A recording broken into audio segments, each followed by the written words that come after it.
please welcome Mike Dupre to Mike Dupre's Remote Comedy Club. Thank you. And welcome to Remote Comedy Club. What's Remote Comedy Club, you ask? It's where I work from home and you watch from home. It's like being at an event without ever going.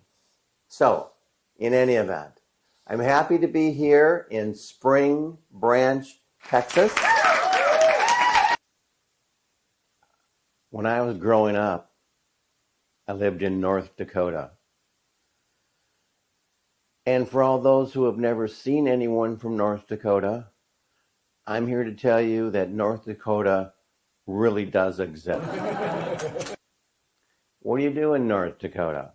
Well, when I was in the 7th grade, I tried my hat at baseball. Rumor has it, I wasn't very good. My position was left out. Not left outfield, but left out. So since that didn't do so well, I thought I'd give a try to basketball. So the first day of practice, the coach comes up to me and Jerry. He says, I want you two to practice on this side of the court, and the rest of the team will practice on the other side of the court. Well, that went on for the whole year. Jerry and I practiced by ourselves on the other end of the court. So came game time during the year, my position was left out. I had the same position in baseball as I did in basketball, left out. So that went on for the whole year. And at the end of the year, the coach comes up to me after the game, after the 4-quarter game, comes up to me and he says, Mike, you're going in. I said, I'm going in? Coach says, yeah, there's going to be a 5th quarter. You're going in. And I thought, well, I may not be the sharpest pencil in the pencil box. I mean, after all, I did graduate in the top 85% of my class. But I figured this sounds a little weird, but I ran with it. So I started out on the other end of the court and I said, you know what? I'm about the size of a guard, so I must be a guard. And guards bring the ball up the court. So I started bringing the ball up the court, and about halfway up the court, I lost control of the ball. And the ref was standing pretty close by, and I'm thinking he must have thought, no one can just lose control of the ball. So he awarded me 2 free throws. And I'll never forget the look on the guy's face who allegedly fouled me. He looked up at me and he said, but I never touched him.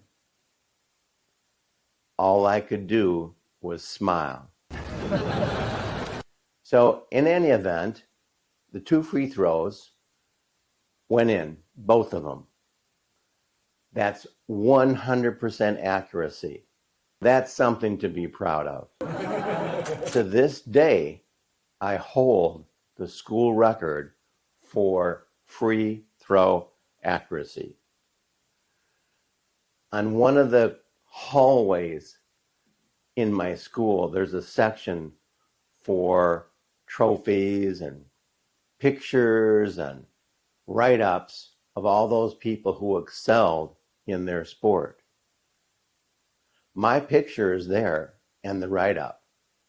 It says, Mike Dupre, free throw accuracy 100%.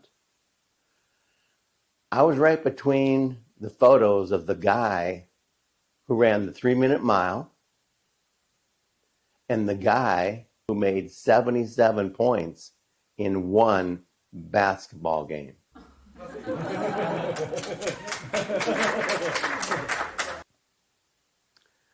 I was still in North Dakota for the dating years.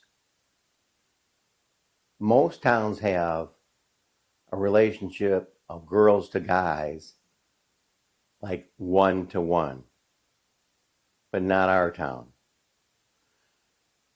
Just north of our town was a military base with 15,000 young, eligible men. And every weekend they'd come to town and date the women in the town. Well, the normal 1-to-1 relationship was now 15 boys for every girl. If you were a boy, that wasn't good. But if you were a girl, that was great. So most girls would have multiple dates in one evening. They'd have a 7 o'clock p.m. date. They'd have a 9 p.m. date. So one day I called up this girl and I said, would you like to go on a date? She said, my 7 o'clock is booked and my 9 o'clock is booked, but maybe we can do a 5 o'clock p.m. I said, 5 o'clock p.m.? I said, that's like going to a matinee movie and getting in for $1. So I ended up looking for dates in other towns and other states.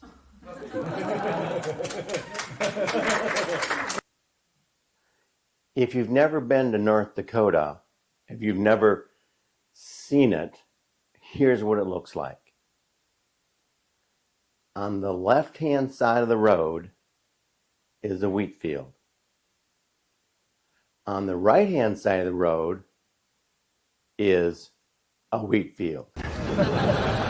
Then about 25 miles up the road is a tree. That's it. I was thinking about trying to get the name of the state motto changed. I was thinking the Lone Tree State, or behind every tree there's a girl. But I didn't know how to do it. So I thought, well, maybe there's a form that says how to change the name of the state motto. So I looked it up, and sure enough, there was a form on how to change the name for the state motto.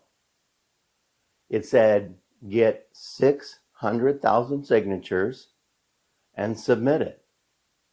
Well, that's not going to happen because there's not even 600,000 people in the state. I recall one evening my buddy Bob and I were stargazing. We stargazed for over an hour.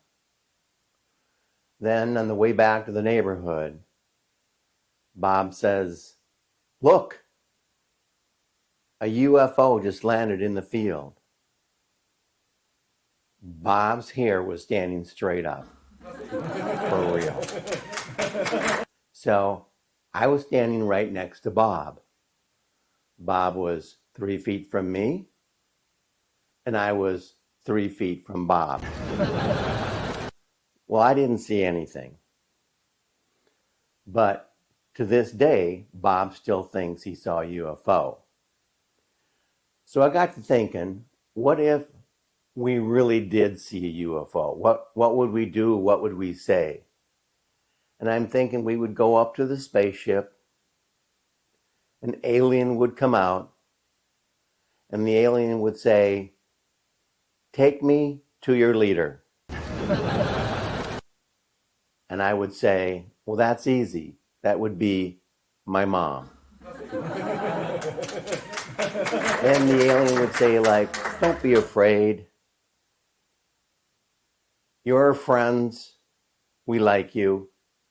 As a matter of fact, not that long ago, we fixed the hole in your ozone layer. We gave you transistor technology.